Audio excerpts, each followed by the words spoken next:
I really understand sustainability from like a psychological point of view. And I really feel like that's where we need to like hit the nail on the head. It has to be the kind of people that are, I don't know, making the decisions in these companies. I almost want to pluck them out and take them on a nature walk and be like, enjoy this and understand that when you make these decisions, you're kind of taking time away. Actually, you're taking time away from our own lifespan as a species.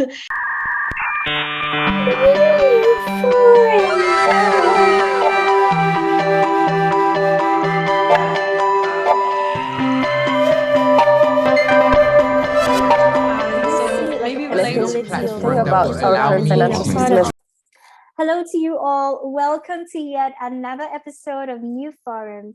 NewForum is powered by Newfoundation, focused on fostering the expansion of decentralized social applications, also known as Social 3.0, by forming an ecosystem and a community of visionaries, creators, and investors. It provides a safe space for thinkers to communicate, inform, and share ideas in order to ensure the conscious and ethical growth of a new web, embedding the values of care, freedom, and creativity. In today's episode, we're super excited and honored to have with us Shayli Harrison. Shayli is an Australian fashion designer and co-founder of Mutani. We will be talking with her about what she's doing with Mutani, her role as a pioneer within the digital fashion crypto space, her perspective on Web.III, the metaverse, and how it influences the luxury fashion, the gaming industry, and also our society. Hey, Shayli, we're super excited to have you here with us today. Thanks for having me. I'm also really happy to be here. So to start things off, Shayli, could you tell us what is your role as a fashion designer, and also what got you excited within the digital fashion space? So I studied at the Antwerp fashion department, which is why I relocated from Australia to Antwerp. And I graduated in 2018. I was exploring whilst I was studying 3D scanning and also exhibiting my collections in virtual reality. After I graduated, I also built my own kind of personal, more artistic projects based around working in digital.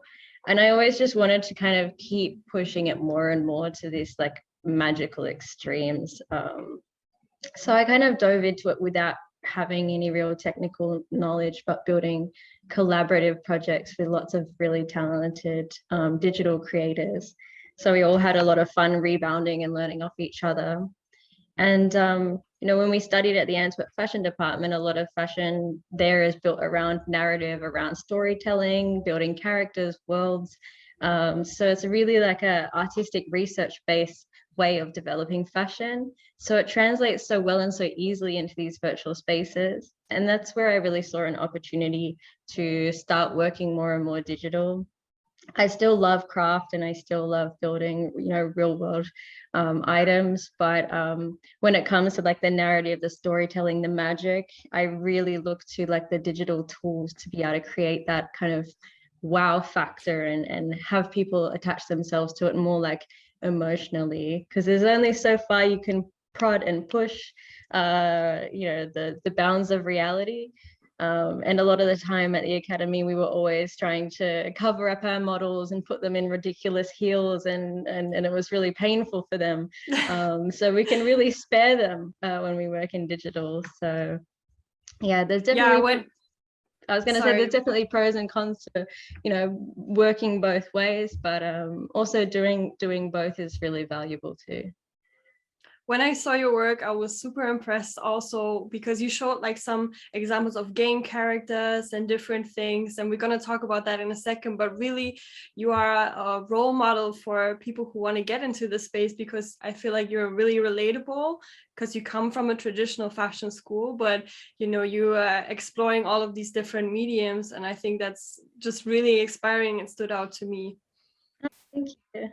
Yeah, and I wanted to add that I was watching some of your I'd say your interviews, and you seem to really care about the sort of like emerging fashion designers, like upcoming fashion designers, especially like those who, because there's that system of like, you graduate from fashion school, like I graduated from fashion school, and then I was so excited about an internship, you know, and then sometimes you get disappointed because you pretty much, especially when it's not paid, you know, you're like excited to be associated with a luxury fashion brand, you know, but in the end it's like, it sort of like retards your creativity because you're just giving, and then in the end, you know, nothing really comes out of it. So I'm really excited about what you're doing, Mutani, and I'd really love to hear like more about it. I'm sure our audience would also love to hear more about it, because I feel like it's sort of solving this kind of problems, you know, that most fashion designer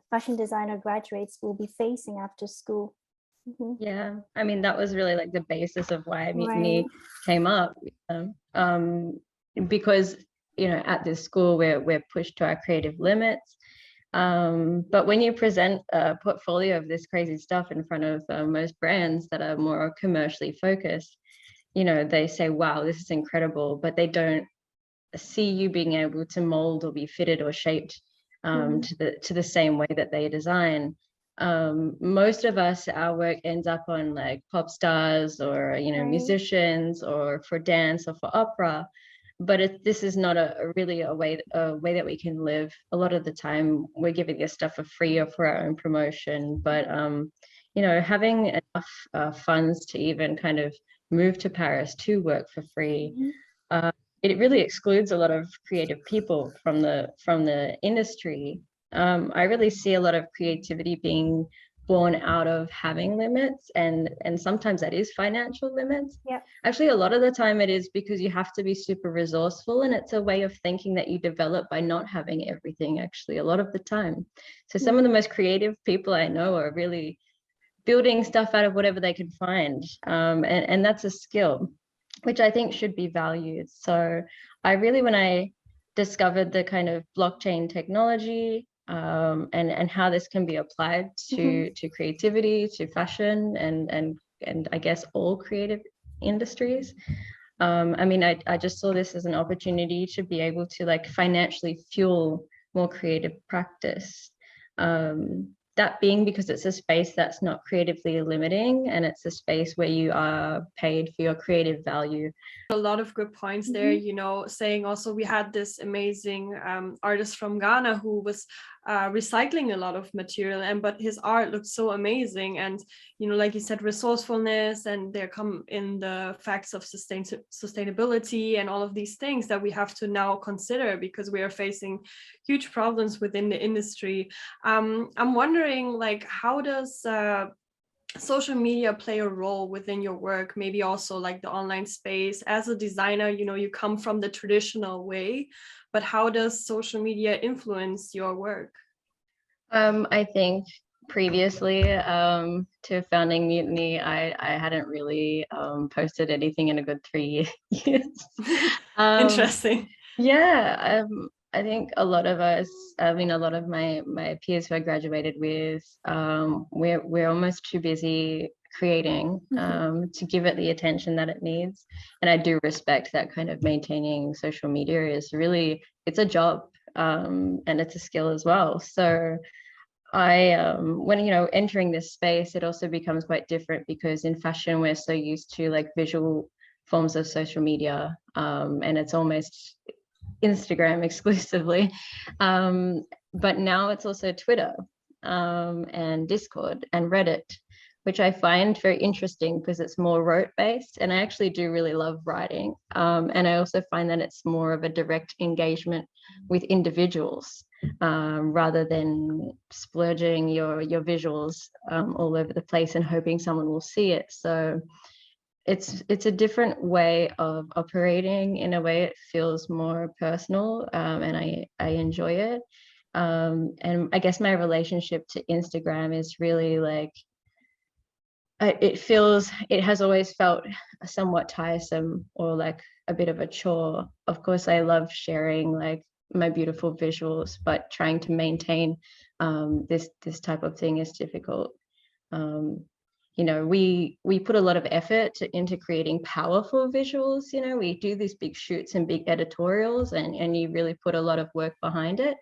But at the end of the day, you know, maybe you have a collection of 10 images, and once they're posted, there's going to be a gap in time unless you're capturing every aspect of your life. So yeah, I think that is really stressful for a lot of yeah. creators and designers. You always have to follow the next kind of social media trend wave or hop on these algorithms that are a bit screwed, and then maybe your work doesn't get as appreciated, or your fans can't even see it. And that's something that we care about and we want to fix as well. And it's tiring. You're like a one-man show and you're doing everything yourself, and so but I think, like you said, Discord and Twitter are so different. In Discord you can maybe be with your favorite designer and exchange ideas, or there's opportunities for people from all around the world now in these servers, I think. Yeah, it's more of a place for giving feedback, criticism, sharing information, sharing knowledge, sharing skill. That's something I appreciate, because it's not really something that you can get through Instagram. Maybe it's something you can get more through TikTok with like more tutorial based videos. But that kind of knowledge share aspect, I think that the creative communities get a lot out of that. At least in this space, it's very like open and sharing, which I really love. I wanted to add that, a lot of designers, we care about the aesthetic side of things, and, the idea of like digital freaks a lot of them out, because it seems like it's just a lot. And I think that what is very important for us is the ability or the opportunity to actually learn something, and I think Twitter and all of that gives that opportunity for emerging creators, or I would say like newcomers in the crypto space, to actually learn something, unlike, with Instagram, where everything is like more visual based and it's not so much of like it's more one directional. And so I think you're touching on such an important point. And Joy spoke a little bit on sustainability, and I'm wondering, so I think that most people are generally sort of gravitating towards the digital fashion, the idea of digital fashion, because they believe it's more sustainable and it's going to solve all these sustainability issues in the fashion industry. What do you think about that? I think it just depends on a situational basis, but I do know that like more recently, a lot of these larger brands, now that there's all this hype around, metaverse, Web3, are actually looking at digital fashion for the first time. Yes. It's been around since 2015, and I know a lot of kind of larger brands like Vans have been using Clo to do their sampling. It's something that's really, if you implement it in your workflow, it can just cut out a huge amounts of waste and also time. So that I think is really, really good. I know there's a lot of the luxury brands are now mobilizing to create digital teams to integrate Clo3D into their production process. So just having that hype around it has been a good motivator for a lot of brands, which I'm really happy about. But, when you're a brand on a smaller scale, your production is much smaller, and it might not be as much of a big advantage as the larger companies. I think it's an advantage in it can be more experimental with pattern making and things like that. But I know for a lot of the more, I want to say, artistic or creatively based designers, having that tactility when you're building a pattern and doing drapery, that's part of actually finding design. So it depends a lot on your, like, the way you work as a designer too. I know, like, for example, like Vetements or Balenciaga, my friends who work in those spaces, it's really a lot of going out, buying secondhand goods, chopping them up, pasting them together in new, interesting ways. So if you kind of take that out of it, you wouldn't be able to find the same ideas. So it's definitely like dependent on the aesthetic and like what type of designs everyone's working with. But I'm excited that these brands are starting to adopt it. It's really great. Right. And I know I was watching one of your interviews, and you made a point about, I think it was you were discussing this concept about sustainability, and you said something about, you know, like, I think the essence of what I got from it is that sustainability, or that word, or ethical, or being ethical, is like being thrown around, you know, and that maybe people should really spend time in the nature, or, you know, really have that purpose, like believe in it, don't just do it. And it really like touched me, really inspired me. If you would touch on that a little bit, I think the audience would love to hear that. Yeah, I'd love to, because actually when I graduated the academy, I was exhausted from the working in fashion, and I started working in a private nature reserve, maintaining biotopes, which is basically trying to restore the nature back to its like as close to its original form, which is nature can really keep itself going and survive. But when you have all these like invasive plant species, just squashing all the biodiversity, same goes with animals, it's really, really hard to keep everything in check. But I really understand sustainability from like a psychological point of view. And I really feel like that's where we need to like hit the nail on the head. It has to be the kind of people that are, I don't know, making the decisions in these companies. I almost want to pluck them out and take them on a nature walk and be like, enjoy this, and understand that when you make these decisions, you're kind of taking time away. Actually, you're taking time away from our own lifespan as a species. There's a kind of a theory I read recently about sustainment and unsustainment, and seeing it as like a timeline where, like, if you choose an unsustainable action, you're removing time from your lifespan, and if you add a sustainable action, you're like adding time to your lifespan. So it's almost like having a perspective on basically the extent of how long humanity can survive. Because I mean, at the end of the day, it's not about nature, it's about will we live or die at the end of the day. Right? This is very morbid. Every action you make now has a consequence, you know, and some, maybe if you don't see it, it has a consequence somewhere else, you know.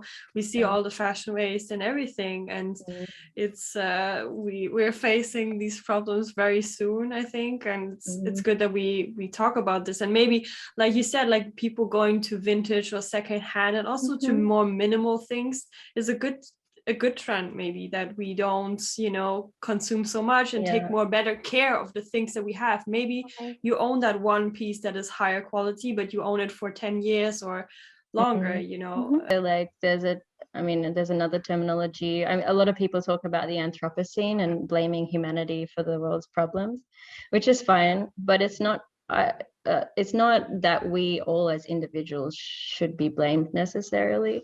There's another kind of term around that, which is also the Capitalism, which is blaming capitalism and, you know, high production and mass production for the world's problems. So like I really like to blame the hardcore capitalist egos at the top of the ladder for, like, you know, obviously making decisions without considering the lifespan of the planet.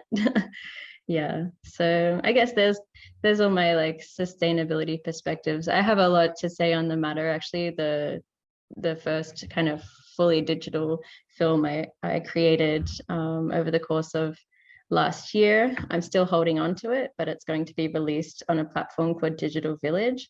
It's about a topic nice. It's about plant blindness, so like not being able to see the difference between plants, and giving more conservation funds towards animals than plants. So I created endangered plant species, and they're wearing digital fashion and they're roaming around. That is so cool. I saw like you have made these little game characters who look like plants, and I was like, I think I saw this took me like back to my childhood, and I was like, this is amazing. Like I want to create things like this. This is so inspiring. Yeah. And I wanted to add that, you know, it's really great to have someone like you know, in this space, especially also being a woman. And I think you have the right intention, you have the right mindset, and we're really glad that we have someone like you to look up to. and I'm sure our audience can feel that as well. And so, you know, my next question what I'd like to know from you is, do you mainly create digital garments, or is there like an intersection between that and the physical garments? If you can share a bit of your process, it would be great to hear. I think I haven't properly explained what Mutani does yet, so maybe I'll start with that. That would be awesome. So because a lot of this has been about me, but the Mutani is not just me. It's actually like a network that we're building between kind of the more upcoming, like radical artistic fashion designers, as well as kind of iconic designers have been approaching us too, which is really nice. And we work with them, build teams with digital creators to suit their aesthetic, and channel digital fashion that we create with these teams towards different marketplaces like games, virtual worlds. So we really want to, at the end of the day, develop the assets as game ready as possible. This is something we're working on step by step. But the idea is that the sales of the digital fashion in these spaces will go back towards the creators and the designers. We also take a portion to cover the cost of, you know, developing. But we want to generate a passive income for our creators so that they can keep being creative, have some support to bring up their brands, and also introduce this kind of level of creativity into the game space. The game space has suffered in the past a lot of criticism around, you know, gender, ethnical and racial research. I know that it's as fast paced there as it is in fashion. So in that case, a lot of these decisions aren't well thought or researched, and a lot of it's just Pinterest scrolling. So it's a way we can bring more thoughtful design into the game space as well, and maybe introduce something more new and exciting. So that's kind of what we're doing overall. And then in terms of kind of like the physical and the digital, in digital fashion, there's a word called phygital, physical plus digital. And we actually did a drop recently on a digital fashion marketplace called the Dematerialized. And we offered one phygital item. So this drop was with a designer called Stefan Karachev, who's a really great friend of mine. He does experimental activewear, and he designed our top specifically for this drop. And we are now producing it. So there's only one. It's like super extra special. And the guy who bought it is going to be the only one in the world with it. And we found that the community, like the kind of buyer community in the space, really love these type of drops. They think it's really interesting. And we would love to introduce more of this kind of hybrid layering digital and physical together, and doing experiments with, for example, embedding microchips into like physical items, and trying to be more playful with the real and the unreal. I think it's really fun. And for the designers, it kind of makes more sense for them to enter this way. Especially if you don't understand like the motivations behind buying digital garments.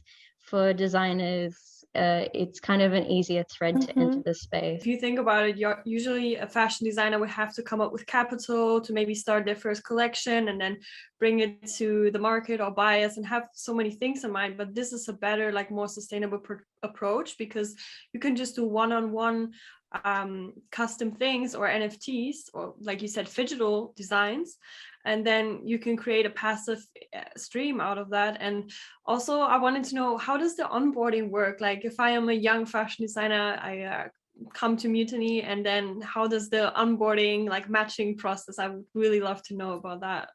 I mean, at the moment, because we are really early, we don't necessarily have a streamlined approach. Eventually, I would like to include tokenomics, and having a kind of a membership where designers can operate under the Mutani name and sell their wares through us, and it can be a bit more autonomous. But at the moment, as a lot of designers don't know how everything can work or understand the space fully, we're really just doing it one by one.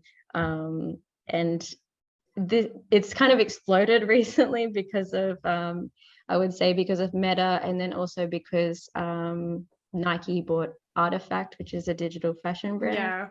We also So have, a lot yeah. of kind of my designer friends who didn't really know anything suddenly are getting a lot of game involved.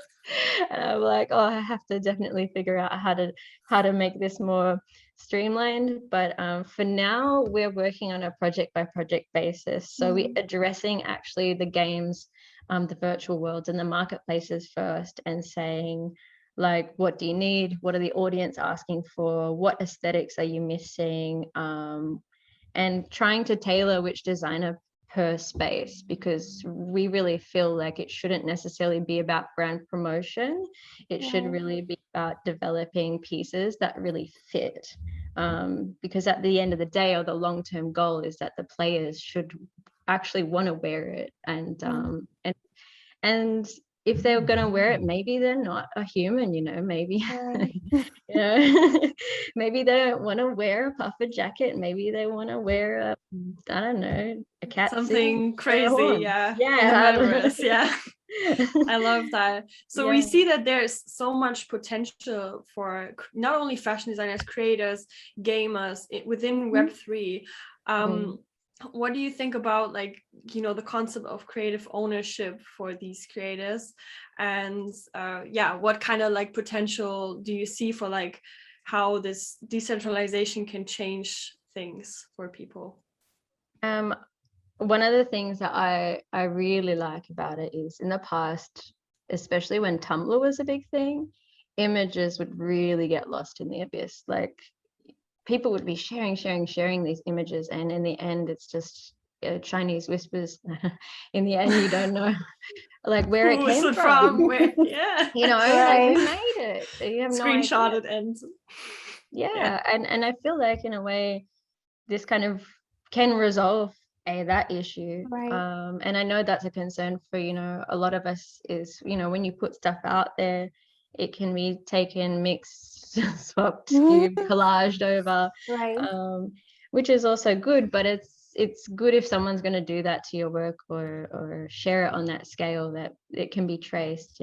So I appreciate that about the technology, and I also appreciate that it has the capacity, to not only stamp your authorship into it, but that you have a vision, like you can visually see like who owns it, who's exchanging it, and be able to reach out if necessary, or be able to reward them for their loyalty, or have a more kind of personal exchange with the people who are relating to your work.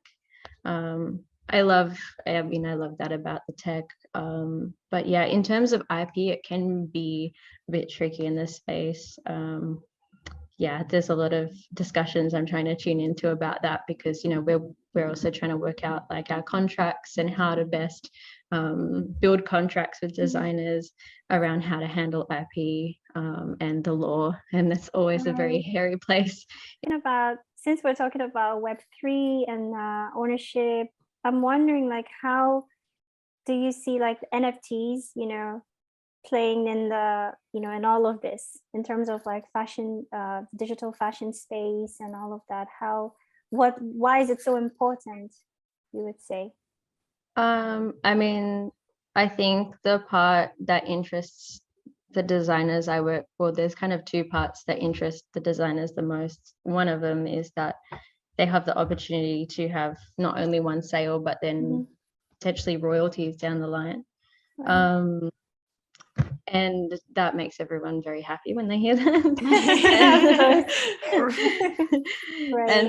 And I think the other thing is that joy can be had with their items in the game space, and people can play and enjoy their fashion rather than having it in the archive, for example. So in terms of like the NFTs, everything we're selling at the moment is NFTs. Not all of it will be. Some of it will be direct collaborations with game developers.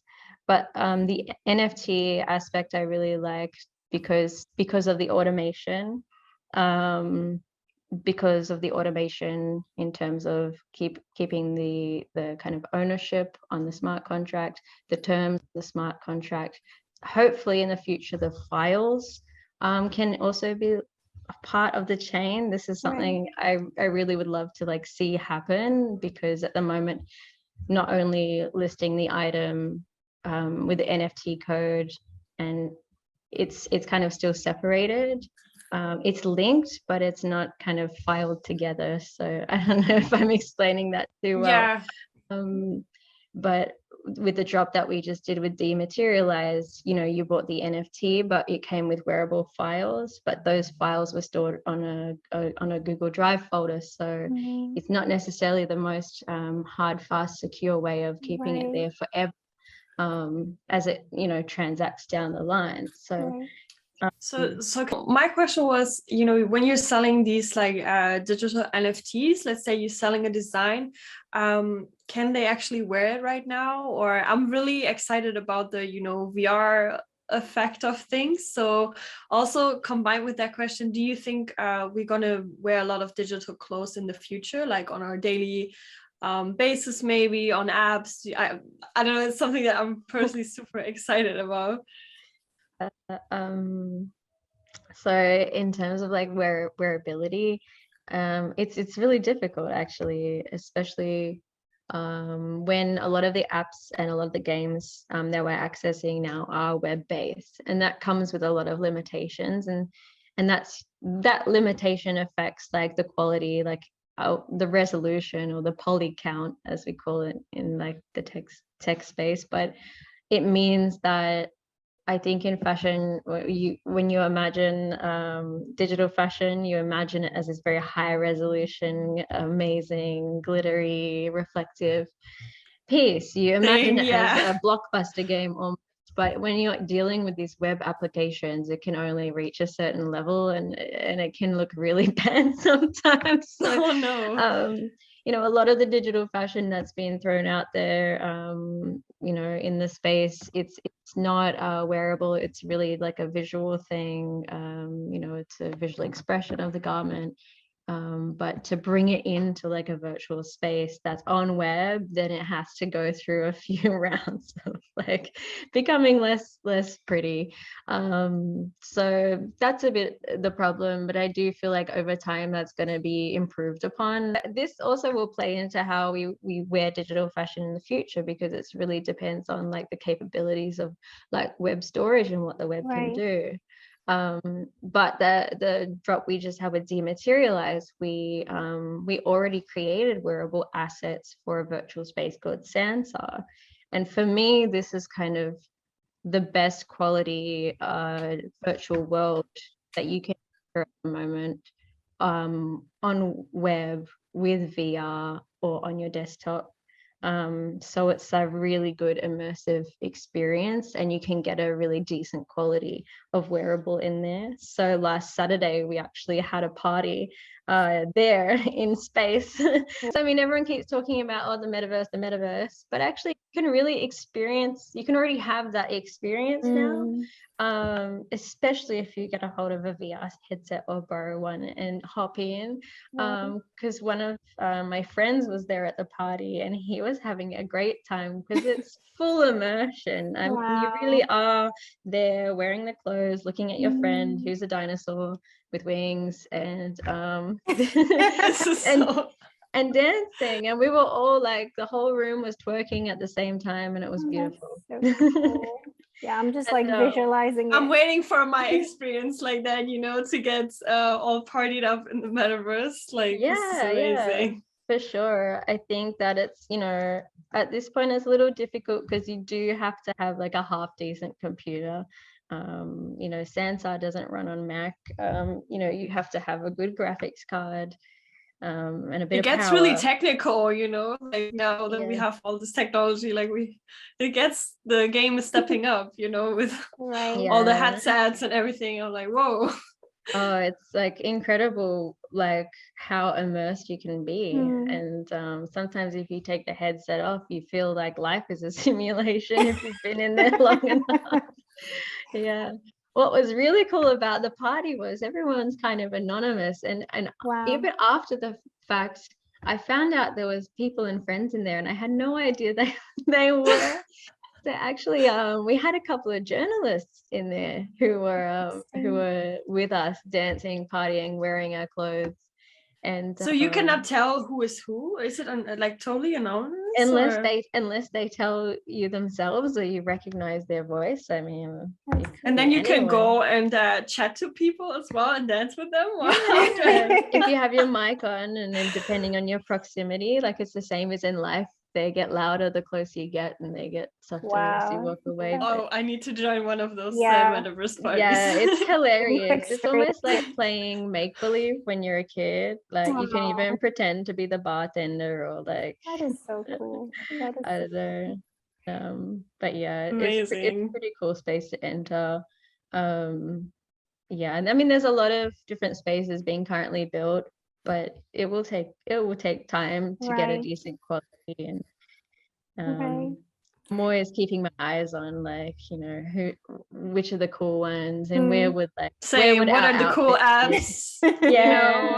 Everything like that. Yeah, I was actually I used DressX a bit. You know, I was trying on these things and I was getting really excited, but you can see that there's still certain clothing that doesn't fit you, or you know, and I'm like, oh, how amazing would that be if I could upload my own designs and then share it with my friends, or can wear my friend's design that I bought as an NFT. So I'm all for it, you know. There's time. There's some platforms coming up that are working with AI to fit digital garments, like on your physical body. So like you can upload a picture and the AI will fit it to you. I guess with these things, it can work for like most garments, but when we're making crazy shit, maybe it doesn't, you know, it might not be a one size fits all. But you know, it improves a lot over time. From, you know, only very recently have I seen like body tracking with digital garments. It's quite new. So and I remember when seeing it first, it was really wibbly and kind of looked a bit like, oh, okay, not sure about it. But I already see it getting more and more, the qualities becoming more and more as we go. So you've definitely, you know, I think that the audience, I mean, myself, I'm already excited, and you've given us a really exciting sort of perspective on the metaverse, because, you know, people are still wondering, what is the metaverse? How's it going to look like? What's it about? And all those question mark everywhere. And I feel like you've sort of given us some sort of a taste of it, you know, because most of our audience are visual people. So as you were speaking, I was visualizing it, and it sounded so exciting. And like Joyce said, we need to be, you know, part of it. We need to find, you know, one of those parties to jump on. But I'm also wondering, like, that got me thinking. So aside all these like exciting possibilities, innovation, how about the potential unintended consequences? You know, how about that? Have you thought about that? Any ideas on that? Yeah, I mean, I don't in the party, but I think it'll be nice. I mean, if humanity is involved, there's always going to be some shit hitting the fan. That's so true. But I mean, of course, there's a lot of like scammy people roaming. And I know anyone who plays multiplayer games will know there's some real assholes running around there, you know, trolls. There's trolls everywhere. It can't be avoided. And then also you're kind of mixing a very adult space with a very childlike practice. So you are going to be mixing a lot of adults and children together, which is sketchy. It can be sketchy. And I think that's something that's a little bit missed in a lot of these very sparkly, like, oh, the metaverse conversations is like, will somebody think of the children? Oh, yeah. Yeah. I was watching a documentary on this, and I'm like, I was shook how actually 12-year-olds teens talk to each other on this thing. And my friend was saying the other day, we need like a metaverse police or something, you know, when you have your party, all of a sudden the police knocks and it's like cybersecurity is here too. But it can be scary. I mean, when we host our party, I have the capacity to kick people out, so like that's fine. But you know, when you're in like this speculative idea of the metaverse, when I talk about the metaverse, I I guess, try to clarify it now as the open metaverse, which is multiple worlds housed in one space where you can move between different worlds and carry your assets with you. So in this kind of like open atmosphere, this is something that, you know, can exist on blockchain, involve blockchain technology, and therefore exchange of like capital and yeah, you know, when you're mixing children with like monetary exchange, it's also, I mean, it already is in the kind of, even the mobile gaming can be difficult with kids, like spending mum and dad's money. And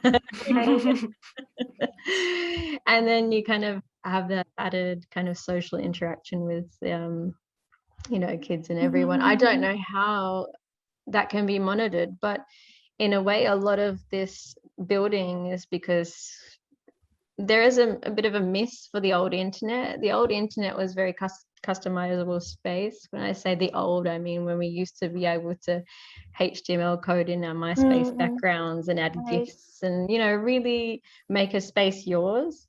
And that's kind of the nice part about when I imagine this open metaverse space is you have a place of your own, you have items of your own, you can build a venue to host events, parties, meet up with friends. It's really more personal, and you don't have to go through this kind of Facebook interface and fit everything in specific boxes. It's much more of like a creator based way of socializing, and I love that.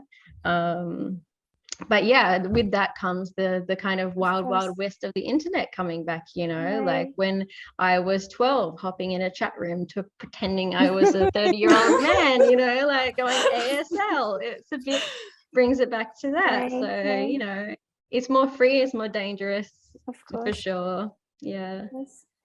Yeah. And yeah, so anyway, we I guess we hope for the best, and once the metaverse is fully realized, we will see the actual pros and cons, you know, and then we will hopefully find a way to sort of have some sort of control, and, you know, make sure the little ones are safe, and you know. I think like an important part of like keeping it within kind of public control is making sure that like there is a certain level of decentralization. Right. You know, that's the advantage of the technology, is that it doesn't have Mark Zuckerberg at the top of the ladder.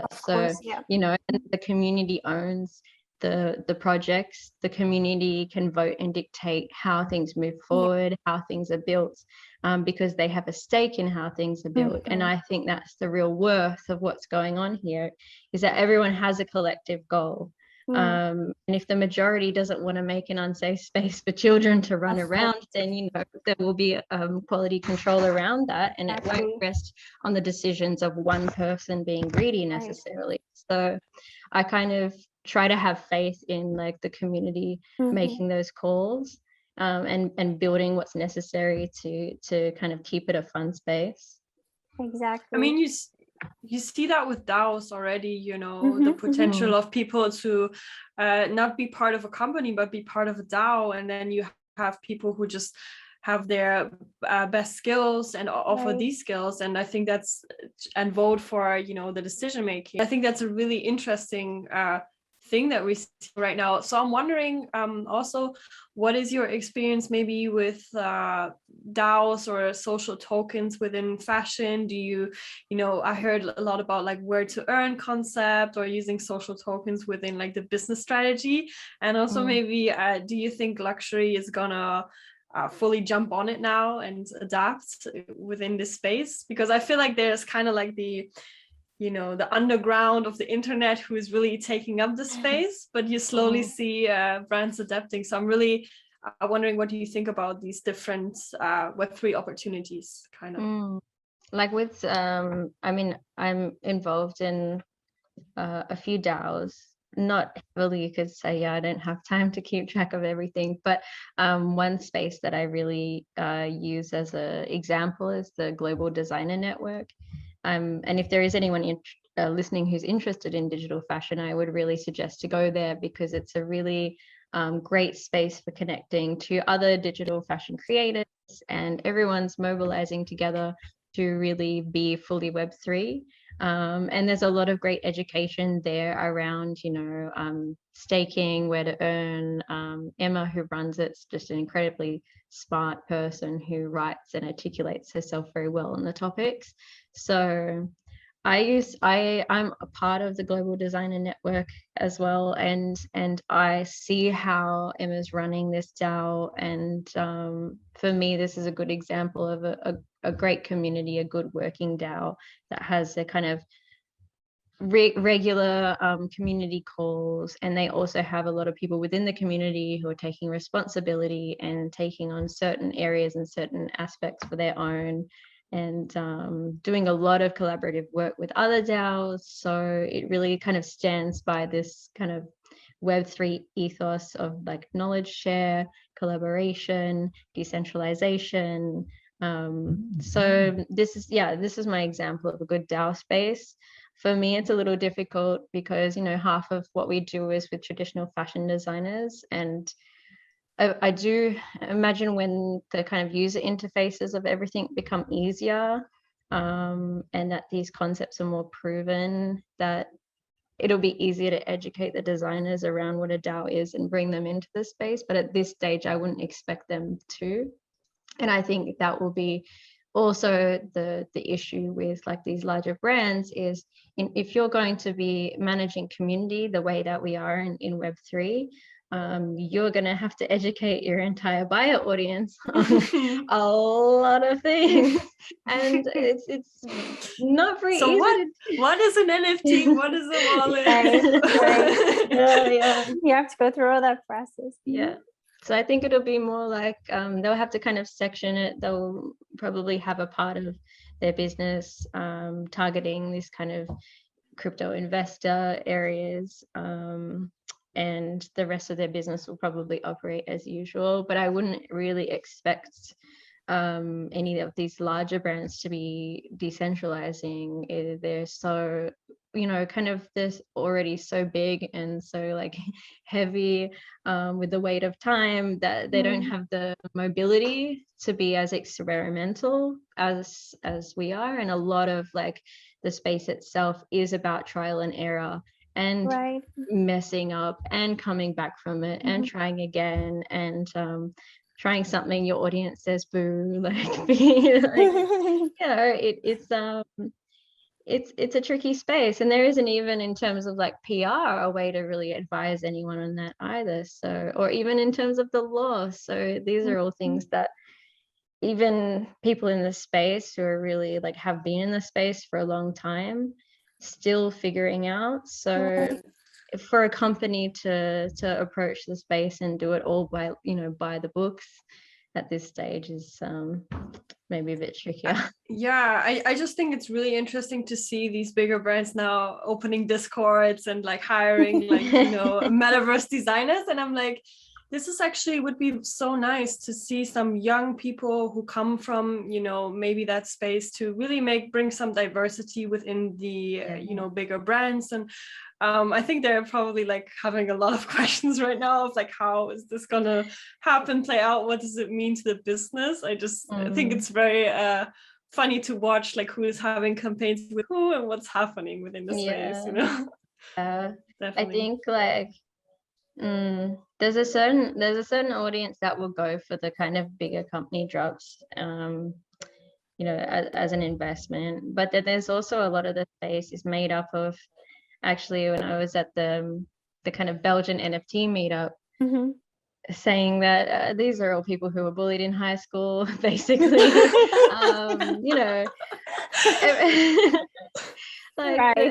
It's just basically everyone who's bullied in one place buying JPEGs. The nerds taking over. But I mean, you can't underestimate the intelligence of this audience. And you hop on Reddit and these people, and also me, I don't like being advertised to. We're kind of a bit bored of being advertised to, and when someone's kind of engaged in this really like hardcore brand promotion, self-promotion, a lot of us smell a rat, and there is a lot of kind of people who are very hard and fast, like it's Web3 or it's not, you know, and it's really like an ethos that everyone's kind of moving by. So I'm just gonna it's not that familiar of an audience for a lot of these companies, a lot of these brands, and if they don't spend the time to know who they are, understand their mode of thinking, and actually understand their reason for being in the place, which is actually to get away from these very centralized, corrupt ways of working. If you try and bring those centralized, corrupt ways of working into it, it's kind of defeating the purpose. So I'm actually interested in knowing, so as a designer and someone coming from the, you know, the traditional fashion and into the digital space, I'm wondering what your criteria is in choosing blockchain. Oh, with choosing chains, it's actually really at this point, and not necessarily the chain choice, but it's the marketplace choice or the virtual space choice. It's more for me at this point, it's a lot about how the user interface is operating, and, you know, how seamless it's working, because I've seen a lot of like drops where, you know, they've rallied everyone around the product, and everyone's ready to go, ready to buy, ready to invest in this brand or this community, and the text failed, and they say, oh, we need to postpone, and then 2 hours later, oh, we need to postpone again. So like I said, it's a lot of trial and error. So a lot of the choice for me at this point is around how well it's working from like a user perspective, and then on top of that, whether like sustainable choices are being made. Actually, most of the drops I've done so far have not been there has not been minting costs, or very, very low minting costs, using chains like Polygon, just because they're a more sustainable option. I mean, if it's sustainable and more cost effective, then this is already good. And then on top of that, the usability. The user experience is something that, you know, I think a lot of people are working on right now. You know, some things are not working, or but yeah, there's a lot of improvement, and it moves really fast, you know, like you see companies moving super fast in this space, catching up on everything, you know, like there's a concept of sustainability, so everybody wants to make sure they like sort of apply that or start fixing things. And like our blockchain Newcoin protocol, we're so much, you know, we care so much about like inclusivity and, you know, user friendly and sustainability, and that's something that, you know, I really love being part of that. You know, like as a team, we're always like, you know, having these like challenging conversations, how to improve things, you know, caring about like about people and how more people can access it, you know. And so it's really nice to hear that you touched on most of these points, and it's a lot of things that we are also working on, and so that's great. And I'm like also excited about even NewForum, because we've had like I'd say creators from Africa be a part of the conversation, and it's sort of like what we're on to, you know, make it accessible and bring in more people in the space as well, and educated as well. So yeah. That's a really great thing about digital fashion as well, is you see like new aesthetics, you see people coming in from areas where you might not have been privy to this like way of working, or like, you know, different areas of the earth produce such incredible designs. And you know, fashion is so centered around these big cities, but to be able to have a space where we can explore a lot of like new ways of working with people from all over the world. They're not strapped by material or financial issues. It's a very, very nice space to be a part of. I agree. Totally agree. So Shayli, we had so much fun. This conversation was so inspiring, and I think our audience is really going to enjoy this talk. Is there something you would like to share with the audience, maybe like a key takeaway, or how they can get involved more within the space, you know, in Web3? What can they kind of do to make it easier for them? I think it depends a bit, yeah, on what the audience wish to achieve specifically, of course, but you know, in terms of like educating yourself around like the digital fashion tools, so then you need to download either Clo or Marvelous Designer, and there's a lot of great tutorials on YouTube. Most of the people I know in the space, just, you know, even by 2 months you can already be very, very proficient at the tech. Back in the day it wasn't that easy, like in 2015 it was very shonky, but now it's really quite, especially if you have a fashion industry background and you already know pattern making, it can go very quickly for you. So I would say, just, I know it's painful to learn a new program. Actually, I haven't been, but you know, if you want to get playing with it, you already can. It's easy enough. And if you want, you know, to connect with other people who are using it, ask questions, tips and tricks, then I would say reach out to the Global Designer Network, because they're super open and happy to chat. And then I guess in terms of familiarizing yourself with the space, I'd hop on Twitter, hop in Discords, and again, it's just a matter of really talking to people. And then I would also say, like, try not to read too much of the mainstream media once you enter the space. There are a lot of really great people who are writing, who are part of it, and they're already ahead of the media in terms of like what's being built and what can be done. The media is always playing catch up with us, so I would say kind of support like the journalists who are working within the space if you can. Find out who they are. I know Zofia, who works at Glossy Co. She's been reporting on the space for a long time now and does it well in a way that's very clear. And podcasts are really, really good too. So and spaces like this, there's a lot of panels. There's also a lot of like digital fashion conferences coming up.